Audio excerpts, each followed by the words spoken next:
ఏలూరు జిల్లా ఆగిరిపల్లి మండలం వడ్లమనలో సీఎం చంద్రబాబు పర్యటించారు. మహాత్మా జ్యోతిరావు పూలే జయంతి కార్యక్రమంలో భాగంగా సీఎం అక్కడికి వెళ్లారు. గ్రామంలో కుల వృత్తులు చేసుకునే వారి ఇళ్లకు వెళ్లి సమస్యలు అడిగి తెలుసుకున్నారు. బీసీ సామాజిక వర్గానికి చెందిన నక్కబోయిన కోటయ్య ఇంటితో పాటు ఆయన పశువుల పాకను పరిశీలించారు.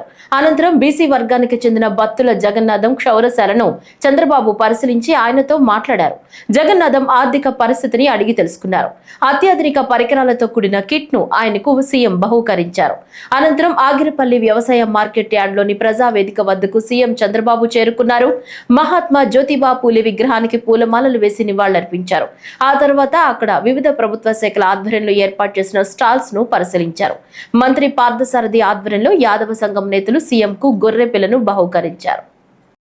ఈరోజు ఒక చరిత్ర ఎందుకంటున్నానంటే, ఒక సామాజిక సంస్కర్త, బడుగు బలహీన వర్గాల ఆరాధ్య దైవం మహాత్మా జ్యోతిరావు గోవిందరావు పూలే జయంతి చేసుకుంటున్నాం. చాలా మంది పుడతాం, చాలా మంది చనిపోతా ఉంటాం. చనిపోయిన తర్వాత చాలా మందిని మరిచిపోతాం. శాశ్వతంగా చరిత్రలో కొంతమందే మిగిలిపోతారు.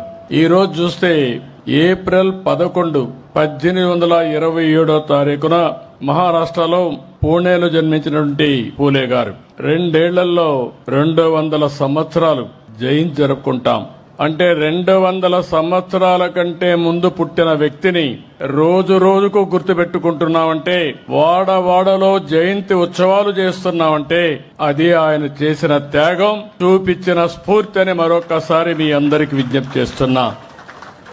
అందుకే మనిషి జీవితం అనేది శాశ్వతంగా సమాజం గుర్తుపెట్టుకునే విధంగా, మనకు తోచిన విధంగా మనం కూడా ముందుకు పోవాలి. అలాంటి స్ఫూర్తి ప్రదాత పూలే గారని చెప్పి కూడా నేను మీకు తెలియజేస్తున్నా. ఆయన కూడా ఒక పేద కుటుంబంలోనే పుట్టాడు. సమాజ సేవతో అనునిత్యం ఆయన చేసిన పనులన్నీ కూడా మనం చూస్తే ఒక మహానుభావుడిగా మిగిలిపోయారు. అదే మరిగా పేదలు, బడుగు బలహీన వర్గాలు, దళితుల హక్కుల కోసం పోరాడిన నేత పూలే గారు. ఈ రోజే మనం చూస్తున్నాం, చాలా మంది పేదవాళ్లుగా ఉన్నారు.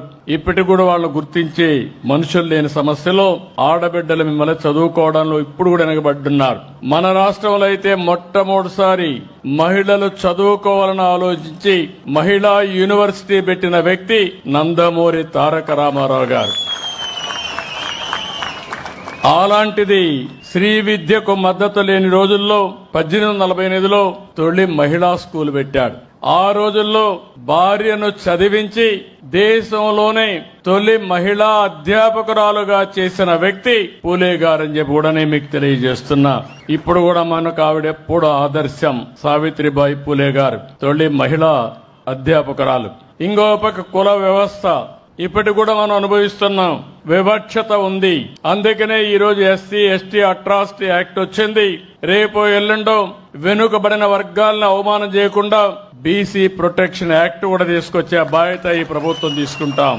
తెదేపాకు మొదటి నుంచి వెన్నెముక బీసీ వర్గాలేనని ఏపీ సీఎం చంద్రబాబు అన్నారు. తనతో పాటు ప్రధాని మోదీ, డిప్యూటీ సీఎం పవన్ కళ్యాణ్ కలిసి వెనుకబడిన వర్గాల అభ్యున్నతికి కృషి చేస్తున్నామని చెప్పారు. ఏలూరు జిల్లా ఆగిరిపల్లి మండలం వడ్లమానులో బీసీ వర్గాలతో నిర్వహించిన ప్రజావేదికలో సీఎం మాట్లాడారు. మీరు ఒక్క విషయం గుర్తుపెట్టుకోవాలి, ఒకసారి చరిత్ర నెమరేసుకోవాలి. చరిత్రలో ఏం చేశారు ఎవరని ఆలోచిస్తే మీలో ఒక చైతన్యం వస్తుంది. భవిష్యత్తుకు మన ప్రణాళికలు తయారు చేసుకునే పరిస్థితి రావాలి. మీరు ఒకసారి చూసినప్పుడు తెలుగుదేశం పార్టీ వచ్చే వరకు వెనుకబడిన వర్గాలకు న్యాయం జరగలేదు. ఈ రాష్ట్రంలో నేను గర్వంగా చెప్పగలుగుతున్నా, వెనుకబడిన వర్గాలకు న్యాయం చేసిన ఏకైక పార్టీ, చేస్తున్న ఏకైక పార్టీ తెలుగుదేశం పార్టీ. ఇది ఒక చరిత్ర. అందరికీ అన్ని విధాల సహకరించే రోజుల్లో వెనుకబడిన వర్గాలు పూర్తిగా నష్టపోయారని, వీళ్లకు గుర్తింపు లేదని గుర్తించిన వ్యక్తి నందమూరి తారక రామారావు గారని చెప్పి నేను మీకు తెలియజేస్తున్నా. అక్కడి నుంచి ఉద్యోగాల్లో 33% రిజర్వేషన్లు పెట్టాం.